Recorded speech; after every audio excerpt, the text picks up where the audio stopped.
Welcome back to Sports by GSMC Podcast Network. I am your host, Jeremy Lapidus. Today is Wednesday, November 20th. If you are just tuning in, we just went over the Cavs having their first loss of the season against the Boston Celtics. A great game for them, a huge comeback effort. They came up just short at the end. They dropped the lead from 21 all the way down to 2 at some point in that fourth quarter. They almost made it back. Not quite, though. In this segment, we take a look at the entire NBA. We turn over to our NBA power rankings for this week, our fourth one of the season through 3 weeks of the NBA season. But before we do that, remember, if you would like to be an even bigger part of the show than you already are, all you need to do is go to gsmcpodcast.net. Or if you are on YouTube, you can use that super chat feature. If you do either of those two things, a message should pop up on the bottom of the screen for you, me, and everybody else around the world to see. If you do have a burning question about sports, anything at all that you would like to ask, go ahead and throw that in the comments. Throw it in the chat. I will get to it as soon as I possibly can. I appreciate everyone so much for sticking around, talking some sports with me here on a beautiful Wednesday, November 20th. But like I was saying, we're going to get into some NBA power rankings here. And starting off right here, the Washington Wizards are at the bottom. They're a team that has some flashiness to them. They've got lots of young players. They've got Kuzma. They got Jordan Poole right here, who's playing kind of out of his mind right now. But at the same time, this is a Wizards team that has now lost 9 straight games. 9 straight games, and none of them have really been all that close. This is a Wizards team that is definitely not ready to win right now. They've got some nice young pieces, some four guys that are in year 2 or younger that aren't quite there yet, but if they continue the track they're on developing, this could be a scary team coming up soon. Not quite yet, though. The Wizards are all the way at the bottom at number 30. At 29, we have the Toronto Raptors. The Raptors, again, injured. You've had a little bit of a drop-off back down to earth for RJ Barrett, but still, a fun Raptors team to watch. You get some good performances out of some of these guys sometimes. They're still not going to be very good, but this is a Raptors team that can surprise you if you give them, if they get hot on a certain night. 28 is the Jazz. They've won a couple games here. They've still got, all those tall white guys down there at the bottom. They're not ready. They're not a good team. They are arguably the worst in the league. Really, anyone 28, 29, 30 could have been in that bottom spot. But the Utah Jazz, I just don't think they've got as bright of a future as the Raptors and the Wizards do. At 27, we have the 76ers, and this is a classic broken team. Joel Embiid, they had a team meeting there. We'll talk a little bit about that later on in our show, but the Philadelphia 76ers, 2-11 right now, tied for the worst record in the East with the Washington Wizards, and they've gotten everybody back. They are a fully healthy team right now. They're tied at the bottom of the league, not just the East. This is a Sixers team that I'm very concerned about. Joel Embiid has not made a free throw yet this season. That's insane. They need to get together, and they need to figure it out. Right now, they're near the bottom of the league. 26 is the Bulls. They've got some pieces. I really like what Kobe White is doing right now. Zach LaVine is having a solid season. You got Nikola Vucevic as well down there. But this is a Bulls team that at the end of the day is not that good. Currently, they're not quite at the bottom of the league. 6-9 record, but they're starting to lose more games than they win. You take a look at them, 3-7 through their last 10 games. They started off a lot hotter than they are, and they're starting to fall back down to earth. This is a Bulls team that hopefully unloads everything at the trade deadline.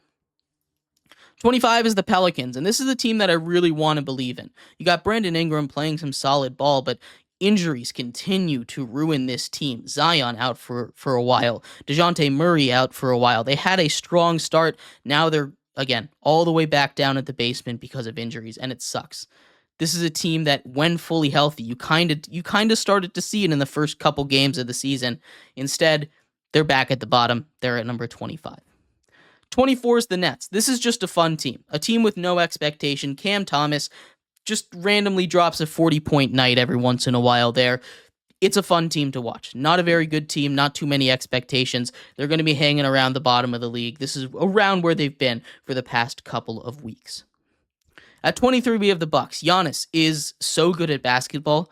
He is so good at basketball, but everything else about that team is broken. Damian Lillard can't play defense when he's out on the court. Chris Middleton still really has not played in more than one season. They need people to play perimeter defense. Giannis can't continue to be Superman for them, and even when he is, it's not working. We talk about how bad this Bucks team has been performing, and the rumors surrounding the Milwaukee Bucks and Giannis parting ways in a trade. I can't see a team putting enough together in a package that the Bucks would accept a trade for Giannis. But still, it's something that's out there. It's something that's feeling more real the longer they continue to struggle. And you can blame the coaching staff. You can blame the defense. You could blame a lot of things. You can't blame Giannis. He's playing like one of the top players in all of the world right now. Giannis, not the reason the Bucks are at 23, but the rest of that Bucks team is kind of sad right now. The Trailblazers at 22. Don't look now. They've strung together a couple wins. They had a team meeting, and in that team meeting, whatever they said really stuck with the young players. The Portland Trailblazers now on a 3-game win streak. They're 5-5 over their last 10. They started off 1-8, or they started off 1-3. They started off 1-3. They're now 6-8. 3 straight wins. The young core is coming together nicely. You've got a nice pick and roll duo over there with Klingon and Scoot Henderson. This is a team that, again, not quite ready, but you're seeing a lot of young talent over there, and I think the trade of Dame is really starting to pay off there for them. 21, we have the Hornets, a team that's not quite as young as some of these other ones. They're still not quite at that breakout level, and the concern is always about injuries. But you have some nice young stars that are coming along. As long as LaMelo is out there, they still have a chance in most games, but they don't really have the talent around them to be taken seriously as a contender in the NBA. They could make some noise in the Eastern Conference if they get hot, though. 20, we have the Pistons. Speaking of getting hot, how about the Pistons? They continue to just play great basketball. The Detroit Pistons, I was not expecting them to have a turnaround like they're having right now. 7-9 right now. The Detroit Pistons 6-4 over their last 10. They've just been on fire. They really have been. Cade Cunningham not quite coming out of nowhere, but really coming into his own. This is a Detroit Pistons where everything that went wrong for them last season seemingly is changing. The right lineups are in there. The young players are all taking a step forward, and we see the vision with this Pistons team. They're not quite ready, but they could make the playoffs in the East this year, which is a lot better than fighting for the worst losing streak ever last season. Huge step up for the Detroit Pistons. And 19, we have the Heat. Tyler Hero's playing amazing basketball. Bam Adebayo's playing good, but this Heat team just doesn't quite have that same kind of Heat energy that it does. Now, it takes a little while, obviously, for the Heat to get going. They always kind of start slow, it seems. They'll turn it on later. I'm not worried about the Heat, but if I'm putting them right now, they're just on the fringe of that playoffs, which is kind of where they live. They live in that play-in bubble, and then they turn it on when the lights are the brightest, which I don't know what we expect out of the Heat. It kind of bugs me a little bit, but, whatever works for them. Tyler Hero's playing great basketball, and they'll find a way to turn it around. I'm not worried about this team at all. 18, we have the Hawks. Dyson Daniels, how about him? He's played incredible. He has 5 or 6 games this season with 6 or more steals. He is putting his name into the Defensive Player of the Year hat, while also, shooting the ball incredibly on offense, being a leader when Trae Young isn't on the floor. This is a fun Hawks team, and Dyson Daniels is turning into a star. The Pacers at 17, they'll be fine. This is a Pacers team that when everything's working for them, as we saw kind of a couple weeks ago, they'll turn it around. Tyrese Halliburton always has some of his struggles, and that's just the kind of player that he is, but the Pacers will turn it around. I'm not too worried about them for now. They're just kind of a middling team in the NBA. 16, it's the Spurs. Chris Paul and Victor Wembanyama is a duo that is just killing it right now. I'm a huge fan of what they're doing right now over there. They get a huge win over the Oklahoma City Thunder last night. Chris Paul just had one of his better games as a Spur. Victor Wembanyama had a 50-point outing a couple games ago against the Wizards. This is just a really fun team, and they're going to continue to get better. Popovich should be back soon. I don't know exactly when, but all news coming out surrounding Popovich is good ones. So when he gets it back there, I think this team will take another step forward. For now, around the middle of the NBA again. That middle spot, though, goes right to the Kings. De'Aaron Fox had 109 points in 2 nights earlier this week. He's so good at basketball. That Kings team is very okay, though, right? They've got DeMar DeRozan. They've got Kevin Huerter. They've got all these big names. De'Aaron Fox, of course. Domantas Sabonis. They've got all these names that can kill you at some point, but they're also just kind of a middling team right now. And that's what we expected out of the Kings. We're getting what we thought, maybe even a little bit better, but this is around where we expected them to be at the beginning of the season.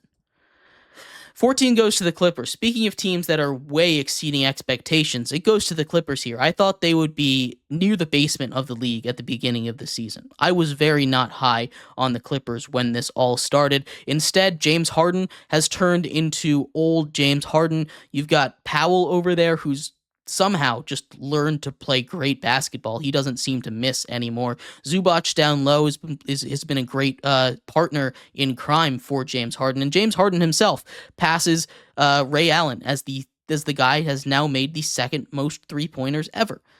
Congratulations to him. Congratulations to the Clippers. They've started winning in their home arena. And as long as Harden keeps playing like this, they could be a very dangerous team. The Mavs are here at 13. I really love this Mavs team. They've had their ups and downs this season. They've had their poor shooting nights, kind of what we expect. But Luka, one of the best players in the world. Kyrie Irving can drop 50 on you at any given point, and same thing goes for Klay Thompson. He's had his nights where he's been off, but he's also had more often than not, he's been that kind of guy that's hitting 6 threes in a game, keeping them in it. It's been a huge addition for them, and the Mavs still sitting at the top of the league at 13. 12, we have the Knicks. That Karl Anthony Towns addition has been incredible for them. He's on quite a roll. You have that whole starting five just somehow always seems to end up in double digits. It hasn't always translated to wins. You need some more interior defense that you're not getting. You'll get that back when you get a guy like Mitchell back down there in January. But you just got to hold out till then. They're still near the top of the East. I'm not worried about this Knicks team. They're at number 12. 11 is the Timberwolves. Julius Randle hits a buzzer beater the other night. His first big, hey, I'm here in Minnesota kind of moment. He's had his struggles. He's starting to get better with Anthony Edwards. Anthony Edwards has turned into quite the shooter, really upped his three-point percentage. This is a guy that, is one of the better players in the league. And we're seeing a lot of the Timberwolves changes. They're starting to get better, and they should continue to climb as the season continues. Getting into the top 10 now, the Memphis Grizzlies. I know Ja's injury is a little bit concerning, but a lot of those rookies have stepped up. This is one of the deeper teams in the entire NBA, and when Ja is out there, that's one of my favorite teams to watch in basketball. Grizzlies, very, very impressive. They might find a way to get to the top of the West with how they play. It's not a guarantee. I'm just really high on this Grizzlies team. They're at number 10. 9, we have the Suns. Kevin Durant injury obviously sucks, but Devin Booker's been playing good ball. He needs some help. He can't do it all alone, but they win when they're supposed to. It's just some of these bigger teams, when he's not out there, they have some trouble with. The Phoenix Suns are at 9. 8, we have the Magic. How about 6 straight wins for the Paolo Banchero-less Magic? The Orlando Magic went on a bit of a skid when Banchero went down, but led by Franz Wagner, this is a team that's really stepped up their game. Wagner has played a lot better than he did originally, and so is the rest of that Magic team. Obviously, 6 straight wins is huge. Most of them have been blowouts as well. This is a big deal for a Magic team, showing they can survive without Banchero. All the reason to be bought into this Magic team when he eventually comes back after his injury. At number 7, we have the Lakers, another team that's won 6 straight. Dalton Knecht just ties a rookie record for three-pointers made at 9. He has been a revelation for them. We all knew when he got drafted at 17, it was going to make the Lakers great. Obviously, the sideshow, the distraction of Bronny, he's back down in the G League. He's doing his thing. It doesn't really matter. LeBron playing like the ageless wonder that he is, and Anthony Davis is playing like an MVP candidate right now. This is a very dangerous Lakers team, and this arguably is the best version of the LeBron Lakers that we have seen in his entire career. You can talk about 2020 when they went and won that championship, but I think I'd still take this team over that one. At number 6, we have the Denver Nuggets, and it's hard to rank the Denver Nuggets because really this is ranking Nikola Jokic, right? I saw this stat out there where without Nikola Jokic on the court, this is the worst offense. This is the worst team in the history of the NBA. When he is on the court, it is the best team in the history of the NBA. And that just goes to show you how good Jokic is. He's going to win his 4th MVP in 5 seasons. He is something special, the best player in the world. It's his MVP to lose. Russell Westbrook, 200 triple doubles. He hit that last night. Congratulations to him. This is a huge moment for the Denver Nuggets, for him, and they're just really good at basketball. Jokic is just so good at basketball. At 5, we have the Rockets. They've been my big surprise team of the season. I thought the Rockets would be better, but I did not think they would quietly be one of the best teams in the entire Western Conference, a really deep Western Conference at that. This is a Houston Rockets team that has really stepped up. The depth, the bench defense especially, has played incredible, and they're getting the scoring that they need out of Jalen Green, out of Fred VanVleet. These are guys that investments have really paid off, and the Rockets, top 5 team in the league right now for me. At 4, and I think there's a pretty clear top 4. You can argue with me about the order of these top 4, but if you have anybody else in the top 4, I think you're a little bit crazy if I'm being honest with you. At 4, we have the Thunder. They're down here because of injuries. Once they get a center back, they'll be a lot better. They'll be that dominant team, that dominant force that we saw at the very beginning of the season. They're still killing it without Chet, without any of their centers. So, not too worried about this Thunder team. They're the number 4 team in the NBA. At number 3, we have the Warriors. How about the Warriors rising from the dead? Buddy Hield coming out there doing what he was born to do and being a replacement Splash Brother, I guess. Draymond Green found his shot again. That bench is playing like the old Golden State bench. They've got, again, we talk about depth. This is one of the deepest teams in the entirety of the NBA. They have one of the biggest rotations. Steve Kerr has found a way to get everybody minutes, and it's working right now to the tune of just 2 losses so far. The Golden State Warriors are great. They're the number 3 team in the NBA. At 2, we have the Cavs, 15-1. Their one loss coming last night at the hands of the Boston Celtics, who, surprise, surprise, best team in the NBA to me. The Cleveland Cavaliers are for real, though. They had a bit of an off shooting night, especially from Darius Garland, and I'm not ready to count them out just yet, which of course leaves at number 1 the Boston Celtics. The Boston Celtics continue to dominate the NBA, a team without flaws. Jason Tatum, Jaylen Brown, that entire starting lineup, their defense from the bench, potential 6th man of the year, Peyton Pritchard. This is a really, really good Celtics team with very few holes in the entire roster. And there's a reason that no one was surprised when they went and beat Cleveland, a previously undefeated team. They're the best team in the league. But let me know what you think. I'd love to hear your thoughts on these power rankings. We're going to take a quick break. When we come back, we turn our attention over to the college football playoffs. The committee came out with a new ranking. Honestly, not a big fan of this ranking. I'll tell you all about why I'm not a big fan of it coming up next here on Sports by GSMC Podcast Network.